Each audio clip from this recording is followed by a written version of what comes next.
આજથી અંદાજે 7 વર્ષ પહેલાં કોંગ્રેસની બોડી જ્યારે નગરપાલિકામાં હતી ત્યારે આપ જે નજરે જોઈ રહ્યા છો એ સ્પોર્ટ્સ કોમ્પ્લેક્સ 1,29,00,000 રૂપિયાના ખર્ચે બનાવવામાં આવ્યું હતું, પરંતુ જે તે વખતેથી માંડીને આજ દિન સુધી એ જર્જરિત અવસ્થામાં છે. આ જે પાછળ તમે જોઈ રહ્યા છો જે સ્વિમિંગ પુલ છે એ સ્વિમિંગ પુલનું અમારા નગરપાલિકાના પ્રમુખશ્રી દ્વારા તારીખ 20/3/2025ના રોજ પેપરની અંદર બીજા પ્રયત્નની નિવિદા આપવામાં આવી હતી. ત્યારે પહેલાં પણ આ ટેન્ડર થયું હતું ત્યારે અમે આનો વિરોધ કર્યો હતો અને ટેન્ડર રદ કરાવ્યું હતું. ત્યારબાદ આ નિવિદા આપી છે અને એ નિવિદા આપ્યા બાદ એમણે એનો વર્ક ઓર્ડર આપ્યો હતો. તારીખ 16/4/2025ના રોજ એનો વર્ક ઓર્ડર આપ્યો હતો અને ત્યારબાદ તમે જે નજરે જોઈ શકો છો એ તારીખ 6/8/2025ના રોજ એના 40,69,057 રૂપિયા જેટલી રકમ ચૂકવી દીધી છે. દિવાળી પહેલાં પણ અમે આ વિષયની રજૂઆત અમારા પ્રદેશની અંદર, અમારા જિલ્લાની અંદર, મંડળની અંદર, પાર્ટી કક્ષાએ અને અમારી પાર્ટીની સંકલન સમિતિની અંદર કરી હતી અને પાર્ટીનું પણ અમે ધ્યાન દોર્યું છે. અને આ જે ભ્રષ્ટાચાર નગરપાલિકામાં જે થઈ રહ્યો છે, પહેલાં LED લાઇટનો વિષય બહાર આવ્યો, ટાઈમર સ્વિચ જે 5,000ની ટાઈમર સ્વિચ હતી એના 55,000 રૂપિયા કરીને 32 લાખ રૂપિયા જેટલા બિલ મૂક્યા છે.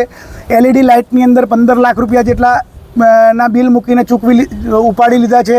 લુણાવાડા નગરપાલિકામાં જે વિવિધ કામોમાં ભ્રષ્ટાચારના આક્ષેપો થઈ રહ્યા છે તે બાબતમાં સૌ પ્રથમ તો મારી રજૂઆત એ છે કે ભારતીય જનતા પાર્ટીની આ પ્રણાલી જ નથી કે પ્રેસ મીડિયામાં જવું અને બયાનબાજી કરવી. ભારતીય જનતા પાર્ટીમાં એના ફોરમમાં, સંકલન સમિતિમાં અને પ્રદેશ કક્ષાએ રજૂઆત કરવામાં આવે છે. આ જે તમામ આક્ષેપો મારા પર થયા છે એના અનુસંધાનમાં મેં તમામ જવાબો પૂરી એક ફાઇલ તૈયાર કરી અમારા શહેર પ્રમુખશ્રી, અમારા જિલ્લા પ્રમુખશ્રી અને અમારા પ્રભારીશ્રીને એક ફાઇલ આપી છે અને તેમાં તમામ પ્રકારની વિગતો દર્શાવેલી છે. મારા મિત્ર અને જે અમારા પર આક્ષેપો કરી રહ્યા છે કે 10 થી 12 કરોડનું કૌભાંડ થયું છે. અરે મિત્રને ખબર જ નથી કે લુણાવાડા નગરપાલિકામાં હજુ સુધી જે કોન્ટ્રાક્ટરોના બિલ 8 કે 9 કરોડના ચૂકવાયેલા છે તેમાંથી આટલો બધો ભ્રષ્ટાચાર કરી દીધો.